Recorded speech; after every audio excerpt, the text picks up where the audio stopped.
Join అయ్యారు. Before that మనము BJP అధికార ప్రతినిధి శ్రవణ్ గారి దగ్గరికి వెళ్దాం. శ్రవణ్ గారు అంటే కరీంనగర్లో 28 డివిజన్ల పైగా కూడా నిజామాబాద్లో మీరు టాప్లో ఉన్నారు. బట్ మొత్తంగా కూడా చూసుకుంటే 261 వార్డులు మాత్రమే పరిమితం అయ్యారు. బట్ ఎందుకు అంటే అంటే పట్టణాల్లో చూసుకుంటే అంత బ్రేక్ త్రూ అయితే మాత్రం కనిపించడం లేదు బీజేపీ.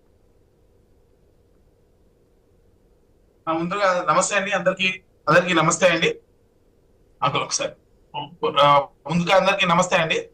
ఇప్పుడు మీరు అడిగిన దానికి సమాధానము ఎస్ కరెక్టే. యాక్చువల్లీ జిహెచ్ఎంసీ ఇప్పుడు మున్సిపల్ ఎన్నికల్లో ఆశించిన మేరకు ఫలితాలు మాత్రం రాలేదు ఖచ్చితంగా. కానీ మీరు చూసుకున్నట్టయితే ఓవరాల్ గా Bharatiya Janata Party vote bank share percentage అయితే ఖచ్చితంగా పెరిగింది. అండ్ కార్పొరేషన్స్, ఎస్పెషల్లీ కార్పొరేషన్స్ చూసుకున్నట్టయితే కార్పొరేషన్స్ లో అసలు బీఆర్ఎస్ అనేది జీరో అయిపోయింది. కంప్లీట్ గా బీఆర్ఎస్ పార్టీ జీరో అయిపోయినటువంటి పరిస్థితి. భారతీయ జనతా పార్టీకి కాంగ్రెస్ పార్టీ నేషనల్ గా అధికారం ఉంది కాబట్టి కాంగ్రెస్ పార్టీకి బీజేపీకే పోటీ ఉన్నటువంటి పరిస్థితిని మనం చూస్తా ఉన్నాము.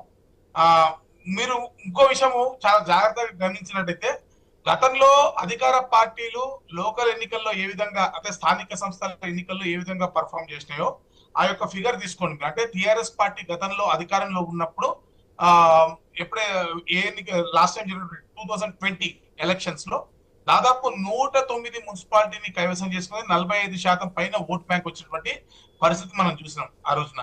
కానీ ఈ రోజు కాంగ్రెస్ పార్టీ ఆ లెవెల్లో పర్ఫామ్ చేసినటువంటి సందర్భం లేదు. Vote bank below 40%. ఈసీ ఇందాకనే ఓట్ పర్సంటేజెస్ ని కూడా వెల్లడించడం జరిగింది. Below 40% Congress party vote bank ఉంది. చాలా మున్సిపాలిటీలు హంగుగా ఉంటే ఈరోజు అధికార పార్టీ కాబట్టి నేచురల్ గా మరి బతిమలాడో బామాలో ప్రలోభపెట్టో అక్కడ ఉన్న గెలిచినటువంటి అభ్యర్థులను కాంగ్రెస్ పార్టీలో చేర్చుకొని ఆ మున్సిపాలిటీలని కైవసం చేసుకునేటువంటి ప్రయత్నం చేస్తా ఉన్నటువంటి పరిస్థితిని మనం చూస్తా ఉన్నాము. కాబట్టి కాంగ్రెస్ పార్టీకి ఇది ఒక గ్రేట్ విక్టరీ అని మాత్రం నేను అనుకుంటలేను. ఖచ్చితంగా కాంగ్రెస్ పార్టీకి ఒక రకంగా ఇది ఒక సెట్ బ్యాకే.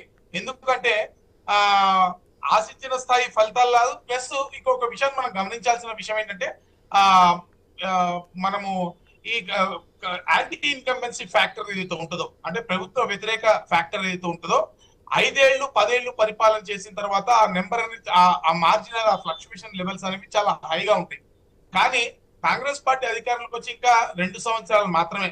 ఈ 2 సంవత్సరాల్లో మీరు పూర్తి స్థాయిలో ప్రభుత్వ వ్యతిరేకత ఉంది, అప్పుడే కాంగ్రెస్ పార్టీకి రావాల్సింది పూర్తిగా పడిపోతుంది అని మనం అనుకోలేము. బేసిక్ అట్లా అనుకోలేము.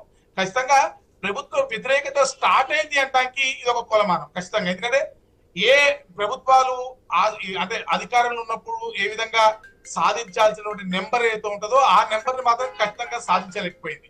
అదేవిధంగా బీఆర్ఎస్ పార్టీ పరిస్థితి చూసుకుంటే గతంలో వాళ్ళ గ్రాఫ్ ఎక్కడో ఉండే 45% దగ్గర ఎక్కడో ఉండే ఎన్నో మున్సిపాలిటీలు సాధించి ఇందాక మాట్లాడినట్టుగా 109 మున్సిపాలిటీలను దాదాపుగా 1700 సభ్యులను అంటే 650 అప్రాక్సిమేట్లీ వార్డ్ మెంబర్లను గెలుచుకున్నటువంటి పరిస్థితి నుంచి డబాల్ 7 కార్పొరేషన్లు గెలుచుకున్న స్థాయి నుంచి డబాల్గా కింద పడిపోయి కార్పొరేషన్ లో గుండుసున్న ఆల్మోస్ట్ మున్సిపాలిటీలు ముఖ్య ఏదో 15-16 వచ్చినట్టున్నాయి. బేసికలీ ఓట్ బ్యాంక్ పర్సంటేజ్ కూడా 28%కే పరిమితమైనటువంటి పరిస్థితి.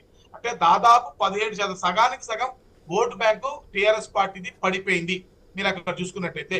కాబట్టి ఇక్కడ ఎన్నికల్లో ఎవరు పెద్దగా గెలిచినట్టు కాదు, ఎవరు పెద్దగా ఓడినట్టు కాదని నేను పర్సనల్ గా అలాంటే నేనేం రాజకీయ విమర్శ చేయదలుచుకోలే. ఇక్కడ కాంగ్రెస్ పార్టీ కన్నా మేము మెరుగైన ఫలితం సాధించాము లేదా బీఆర్ఎస్ పార్టీ కన్నా మెరుగైన ఫలితం సాధించాము. నేను political statement I'm not making today. I'm only keeping facts in front of you. వాస్తవానికి మాట్లాడుకుంటే ఇది ఎవరు గెలిచినట్లేదు, ఎవరు ఓల్చినట్లేదు, అందరికీ మిశ్రమ ఫలితాలు మాత్రమే వచ్చినాయి.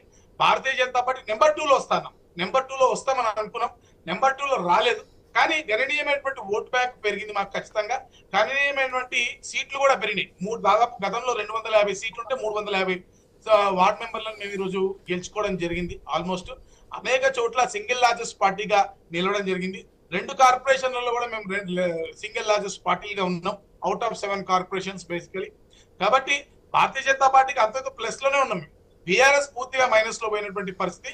కాంగ్రెస్ కి ప్లస్ ఆర్ మైనస్ కాకుండా న్యూట్రల్ లో ఉన్నటువంటి పరిస్థితిని మనం చూస్తున్నటువంటి సందర్భం. రైట్. వెంకటస్వామి గారు నమస్కారం. రైట్, నమస్తే అండి. మొత్తంగా 116 మున్సిపాలిటీలు 64 ప్లస్ గా కూడా మీకు గెలిచారు. మొత్తం వార్డులో 1350